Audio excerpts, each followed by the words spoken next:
പ്രധാനപ്പെട്ട ഒരു വാർത്തയിലേക്ക്. കോട്ടയം മണിമലയിൽ ഓടിക്കൊണ്ടിരുന്ന KSRTC ബസ് പൂർണ്ണമായും കത്തിനശിച്ചു. മലപ്പുറത്ത് നിന്നും ഗവിയിലേക്ക് പോയ KSRTCയുടെ ഉല്ലാസയാത്ര ബസ്സാണ് കത്തിനശിച്ചത്. പുലർച്ചെ 3:30-യോടെയാണ് അപകടമുണ്ടായത്.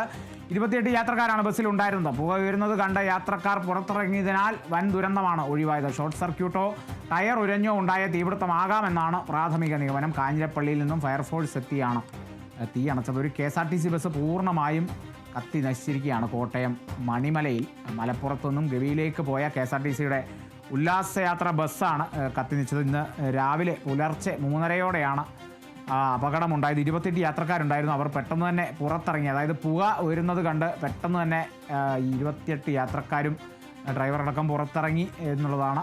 അതോടെ വൻ ദുരന്തം ഒഴിവായി. ഇല്ലെങ്കിൽ വലിയൊരു ദുരന്തത്തിലേക്ക് അത് നയിച്ചേനെ ആ ഒരു സംഭവം. നിലവിലെ നിഗമനങ്ങൾക്കനുസരിച്ചത് ഷോർട്ട് സർക്യൂട്ട് ആകാം, അല്ലെങ്കിൽ ടയർ ഉരഞ്ഞുണ്ടായ ഒരു തീപിടുത്തമാകാം, ഷോർട്ട് സർക്യൂട്ട് മൂലമുള്ള തീപിടുത്തമാകാം എന്നൊക്കെയുള്ളതാണ് പ്രാഥമിക നിഗമനം. കാഞ്ഞിരപ്പള്ളിയിൽ നിന്നും ഫയർഫോഴ്സ് എത്തിയാണ് തീ അണച്ചത്.